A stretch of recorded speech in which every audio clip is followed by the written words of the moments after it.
ni Christ ozunge wazonimya ebutagwi mepinose opazwemya yareti Yesu ere onedobya owewi sabina oreye azwebedwana kozwaro penginado esabine benja benja wawodu wibekelie benja benja wawodu enenjazwe ibanga Yesu ere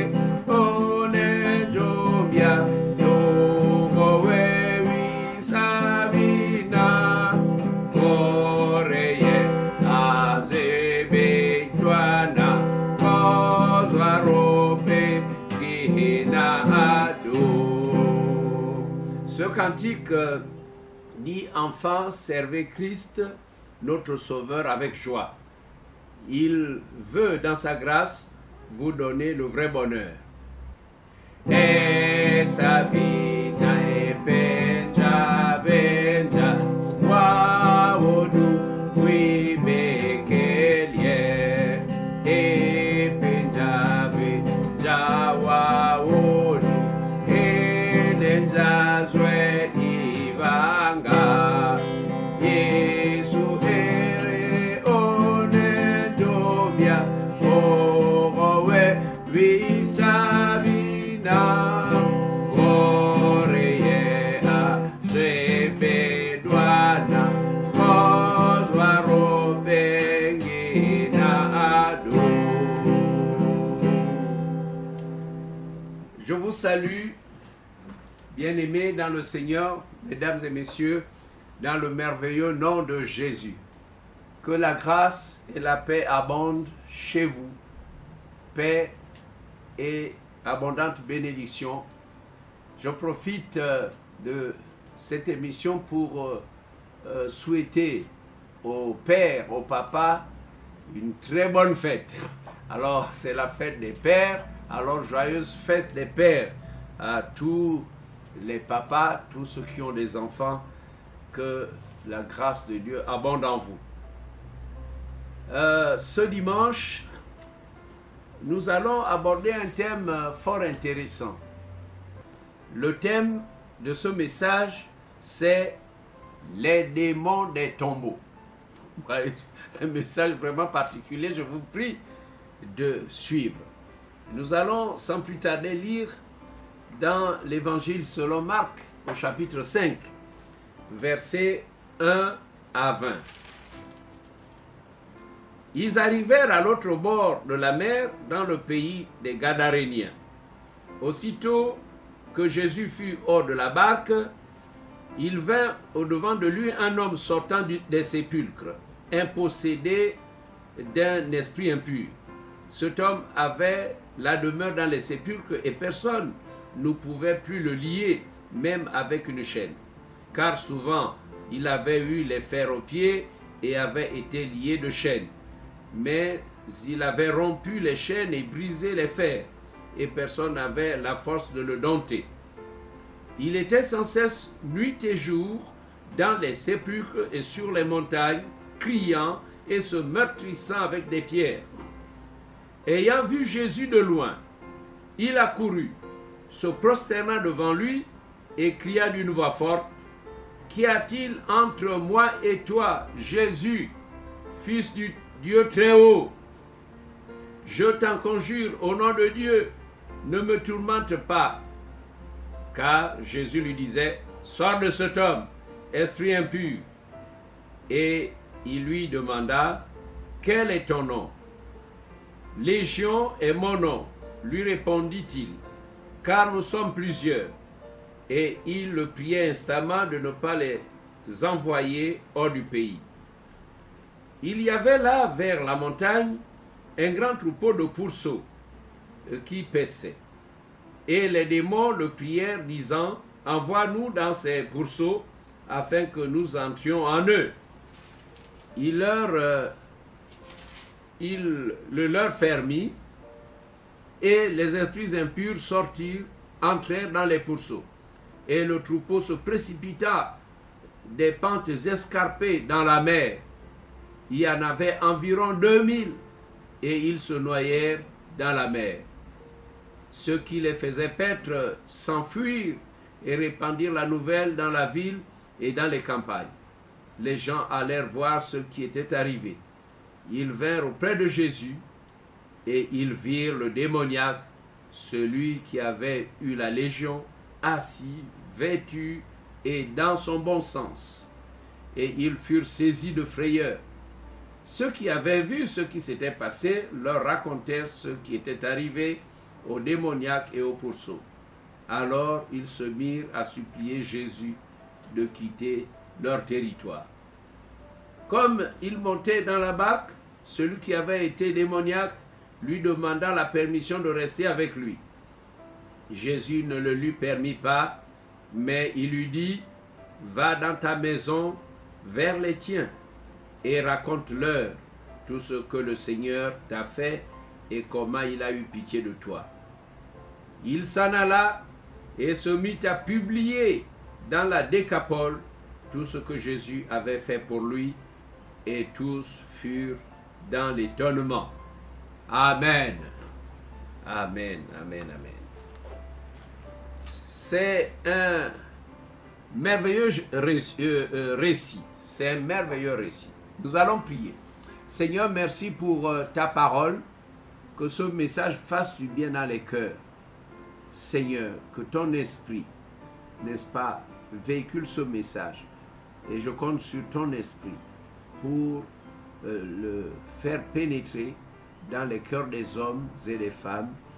Seigneur, je compte sur le Saint-Esprit pour le graver au-dedans de nous, au-dedans de chacun, dans le cœur de chacun. Seigneur, merci, bénis ta parole. Au nom de Jésus. Amen. Jésus arrive avec ses disciples à l'autre rive du lac de Galilée, dans le pays des Gadaréniens. Gadara est une ville de la Décapole. La Décapole est une confédération de 10 villes sises en Jordanie. Dès que Jésus descend de la barque, un homme vient à sa rencontre. Il sortait des tombeaux et il était animé par de nombreux démons. En réalité, cet homme habitait dans les tombeaux et personne ne pouvait plus l'attacher, même avec une chaîne. En effet, souvent on l'avait attaché avec des fers aux pieds et des chaînes. Mais il parvenait à casser les chaînes et briser les fers, et personne n'avait la force de le maîtriser. Il était sans cesse, nuit et jour, dans les tombeaux et sur les montagnes. Il criait et se blessait lui-même avec des pierres. Alors, quel accueil! Dès que la barque de Jésus accoste à l'autre rive, alors celui qui se présente pour accueillir Jésus, c'est ce démoniaque. Ce démoniaque qui habitait dans les tombeaux. Alors, donc j'aimerais vous parler des démons des tombeaux. C'est ça le thème de ce jour. Les démons des tombeaux et surtout leur influence néfaste dans les vies des êtres humains qu'ils possèdent. Donc, le premier point que nous allons développer, c'est bien les démons des tombeaux. Les démons des tombeaux, et je vais vous dire que les démons des tombeaux sont actifs dans le monde entier. Leur objectif, c'est, premièrement, d'altérer la faculté mentale des individus en liant leur esprit, c'est-à-dire en prenant leur esprit en otage. Deuxièmement, et quand ces hommes ont perdu leur faculté mentale, ils deviennent fous. et ces crises de folie dérèglent et pervertissent leur bon sens. À partir de ce moment-là, ils commencent à vivre dans un monde à l'envers. Sachez que tout pacte avec Satan est extrêmement dangereux. Et le nom Satan possède tous les mauvais attributs du mal. Satan, donc S, séducteur, A, accusateur, T, tentateur, A, adversaire, N, nuisible. Satan, c'est le séducteur, accusateur, tentateur, adversaire, nuisible. Si vous ne sortez pas vite de sa captivité, vous risquez d'être capturé par les démons des tombeaux. Le deuxième point, c'est l'influence néfaste des démons des tombeaux. Je prends un cas de figure. J'ai vu en 1982, à Port-Gentil, un bel homme. Il est venu à l'église parce qu'il s'intéressait à une sœur en Christ. Il fit semblant de se convertir et de se faire baptiser par le pasteur.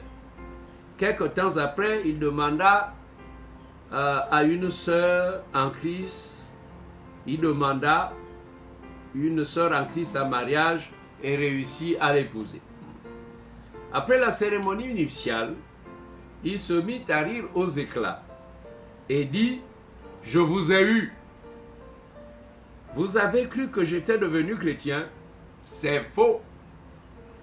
Vous allez voir ce que je suis. » Dans ces jours qui ont suivi la lune de miel, il commença à découcher, à boire et à fumer. Et 3 ans durant, il n'avait jamais pris de douche. C'est quelqu'un qui se lavait jamais. De plus, cheveux ébouriffés, vêtements sales, longue barbiche, odeur nauséabonde, son épouse fut obligée d'abandonner la chambre du couple pour aller dormir dans la chambre d'amis.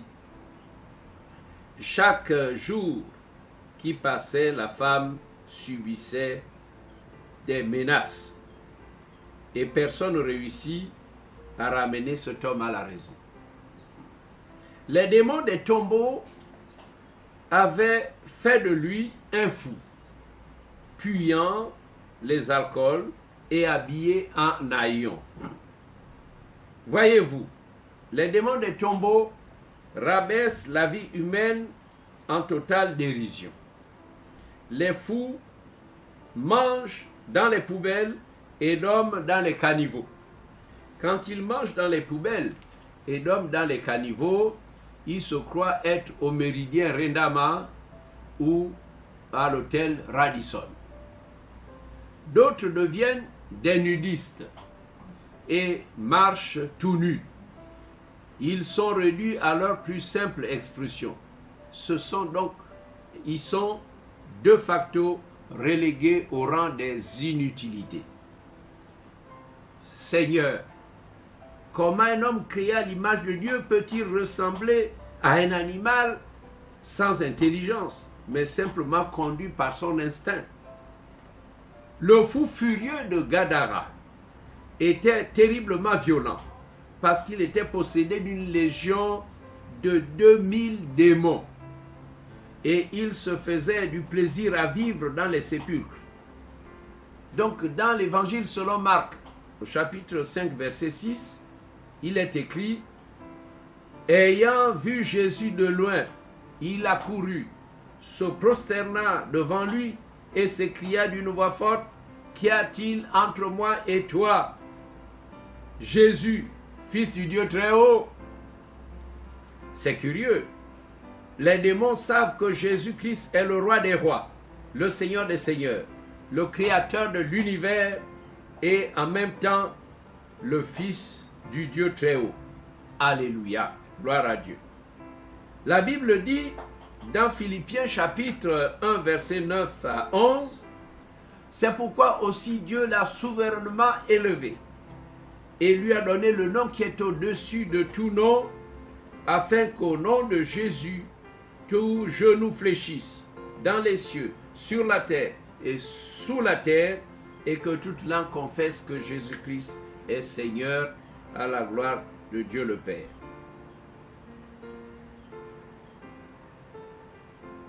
Nous avons vu que ce possédé de Gadara avait une force indomptable, mais son pouvoir était limité. Il va connaître le pouvoir illimité qui est dans le nom de Jésus. Le nom de Jésus, c'est le nom qui surpasse dans les temps et l'espace tous les noms existants. Il est le maître de l'univers et le roi des êtres et des choses. Tout genou fléchit dans les cieux, dans ce monde, sous la terre et même dans les océans.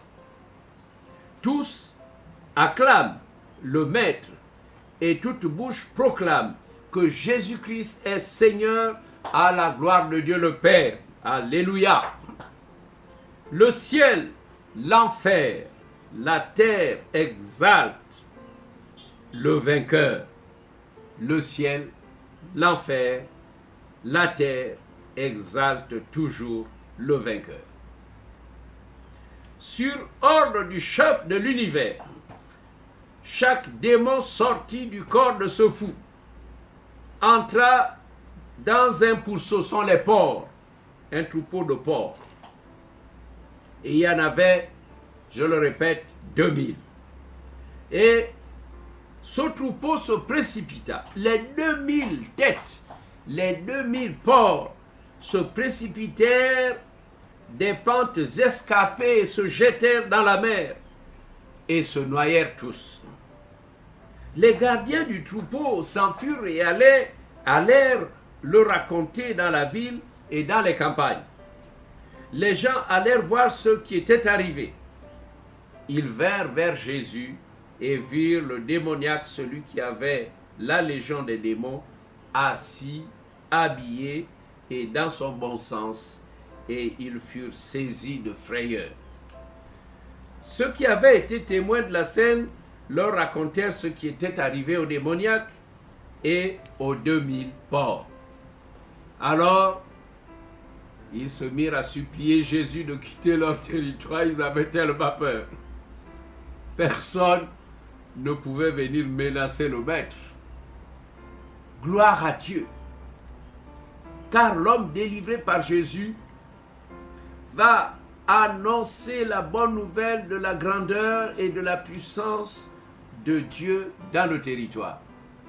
Ils ont peur du Sauveur du monde, ils ont peur de Jésus, ils le supplient de quitter leur territoire.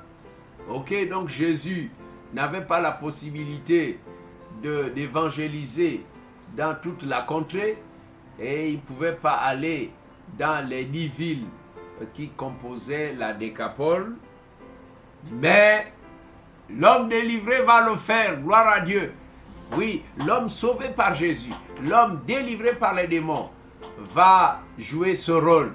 C'est ce rôle que nous jouons. Après avoir été sauvés par le Seigneur Jésus, nous devenons ses disciples et nous témoignons de lui. Alors, l'homme délivré, n'est-ce pas, des 2000 démons fut, n'est-ce pas, le disciple qui proclama l'évangile, rendu témoignage de ce Jésus qu'il avait vraiment délivré. Oh, gloire au Seigneur. Jésus n'est plus sur la terre. C'est à nous, ses disciples, de proclamer la bonne nouvelle partout dans le monde. Cet homme s'en alla et se mit à proclamer dans la Décapole tout ce que Jésus avait fait pour lui. Et tous étaient dans l'étonnement. Quelle perte pour ceux-là qui paissaient des animaux impurs. Parce que les porcs étaient considérés en Israël comme des animaux impurs. Et c'est pour ça que les Juifs n'en mangent pas du tout. Ils devaient donc réfléchir. Je parle de ceux-là qui élevaient des grands troupeaux d'animaux impurs. Ils ont dû réfléchir. Ils ont dû réfléchir, n'est-ce pas, à ce qui leur était arrivé. Et ils devaient tout naturellement changer d'activité. Il devait surtout croire au Seigneur Jésus pour être sauvé. Jésus peut te sauver aujourd'hui. Donne-lui ton cœur. Il est écrit dans Romains chapitre 10, verset 9, « Si tu confesses de ta bouche le Seigneur Jésus, et si tu crois dans ton cœur que Dieu l'a ressuscité des morts, tu seras sauvé. » Je voudrais dire à chacun de vous de chercher le Seigneur Jésus, de marcher dans la lumière et non dans les ténèbres, de marcher dans la sanctification. Nous devons chercher à prier, il faut avoir une église, il faut fréquenter l'église, il faut que la parole qui nous est enseignée nous fasse du bien et nous tienne, n'est-ce pas, dans la discipline, n'est-ce pas, de la parole de Dieu, dans l'obéissance à la parole de Dieu, que l'enseignement nous aide. Et nous devons protéger nos vies et ne pas ouvrir des portes aux démons. Beaucoup malheureusement sont dans les initiations, dans le fétichisme, dans la magie. Et là, ils ouvrent des portes aux démons. Ils ouvrent des portes aux démons. Mais vous n'allez pas tout de suite vous rendre compte qu'il y a des légions en vous. Ah oui, le mensonge deviendra... vous passerez des petits mensonges aux grands mensonges. Mais dans tout ça, que ce soit un petit mensonge ou un gros mensonge, c'est l'enfer. La conséquence, c'est l'enfer. Alors, donc il faut faire attention. Il faudra faire attention parce que si vous ne veillez pas et si vous laissez les démons des tombeaux s'emparer de votre vie, vous commencez à être déréglé. Et c'est ce qu'on voit. Des gens parfois diplômés, on ne comprend pas comment ils agissent. Il y a une très grande méchanceté dans la vie des hommes. La méchanceté, le manque d'amour. Oui, il y a beaucoup de catastrophes. Pourquoi? C'est à cause des démons. C'est à cause des pratiques. C'est à cause des pactes. C'est à cause du fétichisme. Alors n'ouvrez pas votre vie. Ne laissez pas des portes ouvertes pour être envahi par les démons des tombeaux. Parce que le risque, c'est m'adonner. Votre monde devient un monde à l'envers. Quand les démons mangent quand le démoniaque mange dans une poubelle, regardez les fous qui déambulent ça et là. Ils sont mal habillés. Si vous leur donnez des vêtements, ils ne les porteront pas parce que des vêtements propres, pour eux, c'est des vêtements sales. Si vous leur donnez du savon et de l'eau, ils ne prendront jamais de douche. Je connais un jeune homme, depuis des années, on lui a donné des vêtements, on l'a aidé, on a essayé de l'encadrer. Mais la propreté n'est pas dans son esprit. Il est habité de démons sales. Des démons qui veulent vivre dans des fumiers. Donc la poubelle, c'est comme un grand restaurant. Oui, quand il dort dans le caniveau, c'est comme s'il était au Méridien Rindama, comme je l'ai dit tout à l'heure, ou dans un Sofitel. Regardez, c'est le monde à l'envers. Le monde à l'envers, c'est déjà ce qui se passe. C'est déjà ce qui se passe. Des hommes qui ne veulent plus de femmes, mais vont entre eux, des hommes avec des hommes, des femmes avec des femmes. C'est un monde à l'envers. Ça veut dire que les démons des tombeaux sont en train de vous saisir. Et votre fin sera l'enfer, bien évidemment. Alors, l'évangile vous parvient aujourd'hui pour que vous vous repentiez. Il est temps de se repentir. Il est temps de se repentir. Et ne refusez pas le message de l'évangile. Le Seigneur vous appelle. Il n'y a pas de péché qui ne puisse pas pardonner. Jésus va vous pardonner si vous vous repentez sincèrement. Il faut aujourd'hui la repentance suivie du renoncement. Le renoncement, c'est quand on dit Seigneur, oui, je renonce à ce que j'ai fait. Je renonce aux initiations. Je renonce au pacte. Oui, j'accepte de détruire. j'accepte qu'on brûle tout ce qu'on m'a donné, parce que ça ne sert à rien. Alors brûlez les idoles. Brûler, c'est comme ça que l'apôtre Paul et ses collaborateurs faisaient à Éphèse. La Bible dit dans Acte 19, du verset 18 à 20, que tous qui croyaient venaient déclarer, venaient confesser et déclarer tout ce qu'ils avaient fait. Au point que ceux qui avaient des livres magiques les faisaient brûler devant tout le monde. Et c'est ainsi que la parole du Seigneur croissait en puissance et en force. Et je vois aussi que lorsque Paul, et ça se trouve dans l'épître de Paul aux Thessaloniciens, quand l'apôtre Paul est allé prêcher l'évangile aux Thessaloniciens, il y a eu un écho, un évangile avec un écho.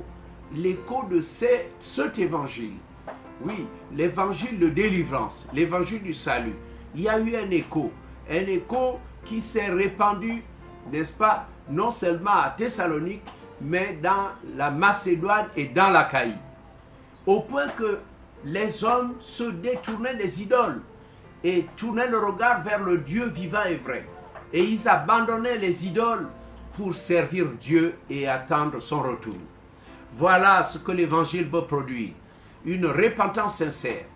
Donc je prie pour ce pays, le Gabon, qu'il y ait un puissant réveil dans ce pays, qu'un réveil qui vienne débarrasser les hommes, n'est-ce pas, de l'empire du péché, un réveil qui vienne sortir les hommes des ténèbres épaisses. Oui, il est temps d'abandonner les œuvres du diable et se tourner vers le Dieu vivant et vrai.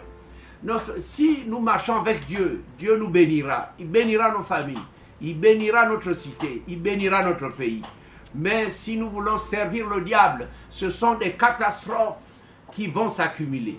Il est temps de réfléchir et de donner sa vie au Seigneur Jésus. Ah, vraiment que Dieu vous aide.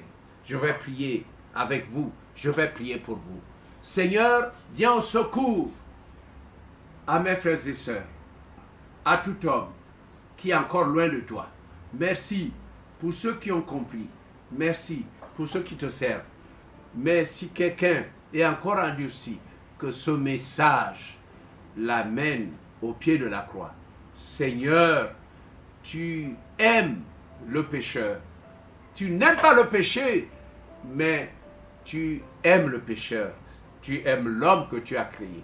Tu veux que tous les hommes soient sauvés et parviennent à la connaissance de la vérité. C'est pour ça que tu nous demandes de prier pour tous les hommes. Priez pour ceux qui sont élevés en dignité. Priez pour tous les hommes, quels qu'ils soient. Tu veux qu'on prie pour tous les hommes. Tu veux qu'on témoigne.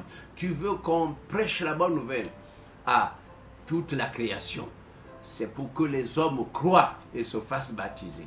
Seigneur, étends ta main dans notre pays, le Gabon. Étends ta main en Afrique. Étends ta main dans le monde entier pour que beaucoup d'âmes se donnent à toi. Merci, Seigneur. Fais-le, s'il te plaît. Merci, Père. Fais-le, je te supplie, dans le nom de Jésus-Christ. Amen.